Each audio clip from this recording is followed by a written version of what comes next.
pour ce qui est de cet entraînement de conditioning, si on veut l'appeler comme ça, Ouais. qu'est-ce que tu as vu ou est-ce que tu as vu des différences ou est-ce que tu as eu des retours positifs de la part des joueurs avec cette façon de faire Ouais. les choses par rapport à ce que tu faisais peut-être avant et parle peut-être de ce que tu faisais avant du coup, Ouais, comme bah, format d'entraînement, si tu faisais des fractionnés, etc. et les différences que ça a pu apporter à tes joueurs. ouais, bah, les fractionnés, j'en ai rarement fait. Sincèrement, c'était plus, voilà, je me basais sur des. Après, je peux faire du fractionné, mais sur des intervalles courts. J'ai jamais été un grand fan de fractionner sur des grandes distances. Mhm.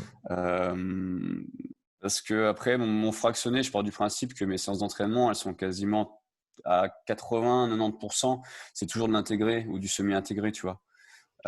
Donc, il y a toujours du ballon, il y a toujours des boucliers, des plots, toujours des tâches à faire, des choses comme Mhm. ça. Donc, c'est difficile à paramétrer, c'est difficile à avoir un œil, surtout quand tu es tout seul, c'est toujours la même chose. C'est ça, ouais. On se fait 3 4 prépas, c'est totalement différent, tu vois.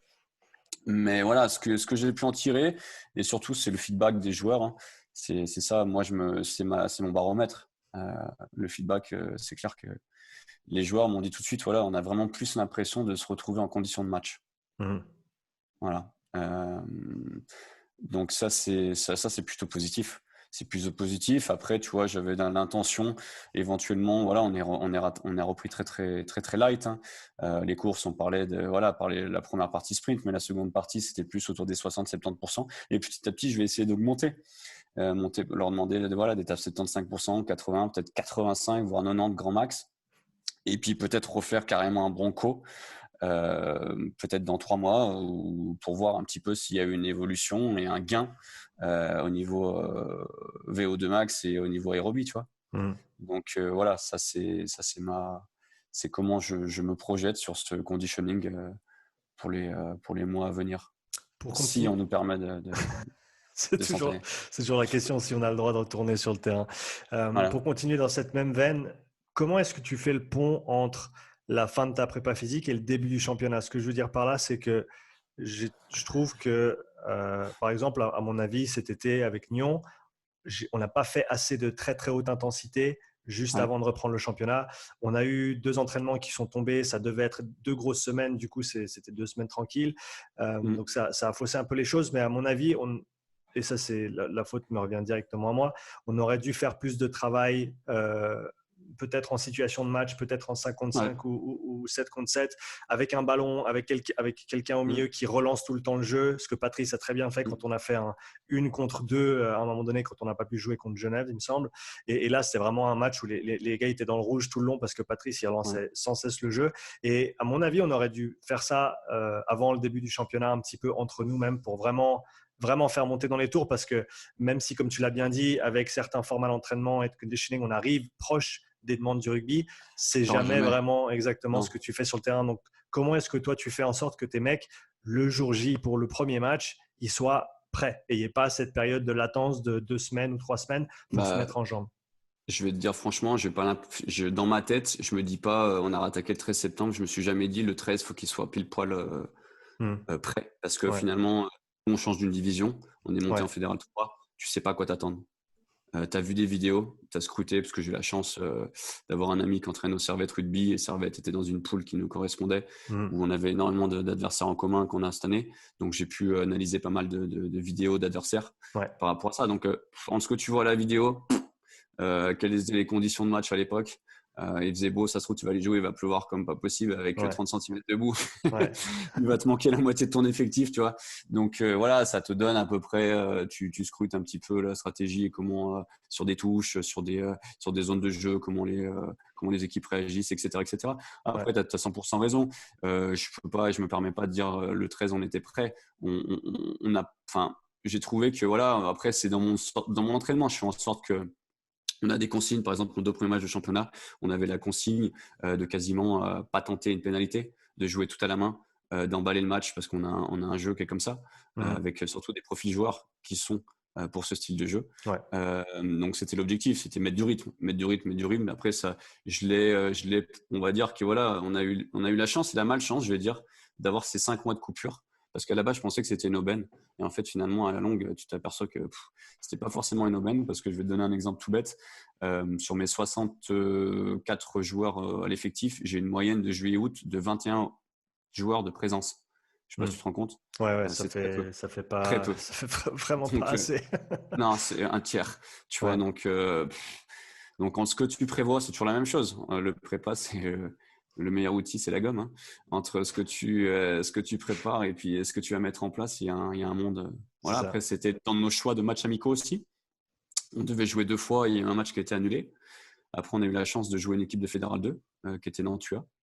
Donc là, on a été au parfum très vite. On est arrivé sur place un peu avec le Baluchon et en tatane, où on était 18 sur la feuille de match. Ouais. Eux, ils étaient au moins 45. Bon, résultat, on perd 15-12 ou Ah, 12-9, tu vois. ouais. Donc, une équipe contre une équipe de Fédéral 2, que ça fait déjà pas mal d'années qu'ils sont ici, tu vois. Mhm. Mais, mais voilà, après, voilà, là, on a pu jauger. Là, c'était un baromètre pour moi. Je me suis dit, si finalement, en regardant la vidéo, on est passé quasiment 15% de notre temps de jeu effectif sur nos 5 mètres et qu'on a concédé qu'une pénalité, Ouais, c'est que finalement, on n'était pas trop mal. C'est que ouais. dans le combat, on n'était pas trop mal. Si on a réussi à leur marquer un essai en deuxième mi-temps sur un premier temps de jeu, c'est que Hmm. déjà, on n'est pas trop mal. Tu Ouais, vois, ouais. voilà, je me fie par rapport à ça. Après, j'ai essayé de varier. Tu vois, tu parlais tout à l'heure de petits effectifs, 7-7, 10-10, 5-5. On fait aussi pas mal moi, de temps en temps, je fais beaucoup de 7 Ouais. avec mes joueurs pour multiples raisons, hein, parce que niveau déjà aérobie, cardio, pour moi, je trouve qu'il n'y a pas plus intense que le 7. Je te parle ballon ovale, hein. Donc voilà, C'est après, clair. pareil, au niveau technique individuelle, je trouve que c'est un énorme, un énorme outil pour Mhm. moi, parce que tu es obligé d'allonger des passes, les distances ne sont pas les mêmes, tu es plus loin des partenaires, etc., etc. Au niveau vision du jeu, ça te développe un athlète, un joueur de rugby, quand il revient à 15, après, c'est plus le même homme. Tu as des choix décisionnels, c'est-à-dire que peut-être, j'ai connu des joueurs, ils me disaient, moi, je suis plié, je suis juste à pousser les mêlées, à lifter en touche, tu loues le ballon, tu me l'oublies, ça ne m'intéresse pas. À 7, tu es obligé un peu de participer au jeu, tu Ouais, ouais. es obligé de jouer un 2 contre 1, tu es obligé de toutes ces choses-là. Donc, pour moi, ça rend mes joueurs meilleurs et ça pardonne pas, ça sanctionne cash. Tu loupes un plaquage, c'est une erreur de communication. C'est derrière et tu peux pas te cacher. Autant Mhm. tu peux te cacher à 15. Sur un match de 80 minutes, tu as 3-4 minutes où tu n'as pas envie, où il fait trop froid, où tu n'as pas envie de mettre la tête ou quoi que ce soit. Tu vas arriver 4-5 secondes après tout le monde dans le mall, poser ta main, puis repartir.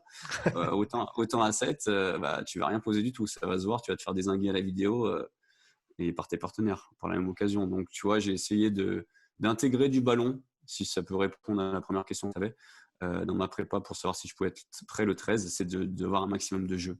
Un maximum de jeux et de me dire que finalement, le jeu amènera mes joueurs à la condition physique que je veux qu'ils aient, tu vois.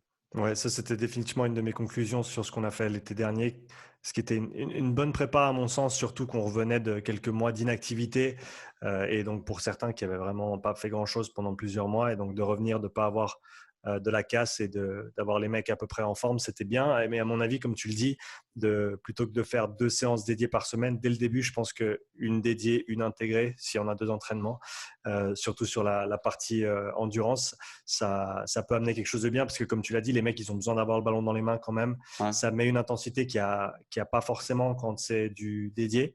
Mm. Et je pense que si c'est bien géré et bien organisé, de concert avec les coachs, mais pour toi, c'est une aubaine parce que tu as J'allais accès aux revenir. deux. Ouais, ouais, ouais. Exactement. Vas-y, vas-y. C'est encore la même chose que je te dis tout à l'heure quand je me suis présenté, c'est que j'ai pas besoin de demander à quiconque, j'ai pas forcément besoin d'expliquer. Et voilà, les joueurs, ils le savent et ils en jouent quelques fois parce que moi-même, en tant que joueur, j'adorais le ballon. Donc, Hmm. j'avais besoin, pour moi, tu me donnais un ballon, je pouvais courir pendant des heures, tu me donnais pas de ballon, au bout de 10 minutes, j'étais saoulé. Hmm. Donc, voilà, donc c'est ça, c'est qu'à la base, il faut que ça reste, il faut que l'aspect terrain doit prime, tu vois. C'est clair. On veut pas faire des coureurs de 1500, on veut faire des joueurs de rugby. Ouais. Donc, Et surtout quand tu n'as pas 1000 entraînements par semaine, hein, à voilà. mon sens, plus j'y réfléchis, en fait, plus tu avances dans ton niveau de rugbystique et physique, et plus tu as d'entraînement par semaine, plus tu peux te permettre d'avoir des séances d'entraînement qui sont dédiées physiques. Alors que si tu es à un plus bas niveau, niveau amateur, encore en développement, tu dois un maximum te concentrer sur de l'intégrer parce que les mecs, il faut qu'ils mangent encore du ballon. Ils sont pas encore, tu vois, tous les réflexes d'un semi-pro ou d'un pro. Et toutes ces choses-là, ça se travaille avec balle en main, avec un ballon sur le terrain au moins, dans des Ça, c'est situations clair. de jeu. Et donc, je pense que tu as tout à fait raison là-dessus pour faire en sorte qu'on fasse le lien entre le physique et le terrain, quoi. Et puis aussi, c'est que je sais pas comment ça se passe à Nyon, mais nous, on a débarqué 16 nouveaux joueurs. 16 nouveaux joueurs dans un effectif de la première, hein, je te parle pas de l'effectif global, mais d'un effectif Ouais. de 35 potentiellement qui peuvent jouer en première. C'est énorme, c'est la moitié. Donc si tu n'envoies pas déjà ton plan de jeu, ta stratégie de jeu, etc., donc que tu fasses du ballon, un maximum de ballons, Ouais. t'imagines le jour J, tu transpires quand même sur le terrain. Donc tu as beau courir, entre guillemets, il y avait un joueur qui me disait tout le temps, c'est bon, on n'est pas, là on dirait des poules à qui on coupe la tête, tu vois, qui continuent de courir bêtement mais ils savent pas où elles vont. Ouais. C'est à peu près ça. Mhm. On veut pas ça. On veut voilà, je sais que ça viendra au fur et à mesure. Tu sais encore mieux que moi que c'est en faisant de la compète, en faisant du vrai rugby, que tu vas retrouver ta capacité à performer sur le terrain. Ouais. Donc, tu as beau faire tous les entraînements que tu veux, toute la préparation que tu veux, ça jamais. C'est comme par exemple, tu sais, passer un temps, j'ai fait de la prépa dans une salle de jiu-jitsu brésilien et de Ouais. MMA. Et voilà, on pouvait frapper, on pouvait s'envoyer tous les séances de conditioning, Bulgarian back, kettlebell, tout ce que tu veux. Quand tu prends des coups dans la gueule, c'est un autre problème, tu vois. C'est C'est un pas autre la même. effort, c'est Ouais. autre chose. Donc, il n'y a pas mieux que vraiment l'activité elle-même.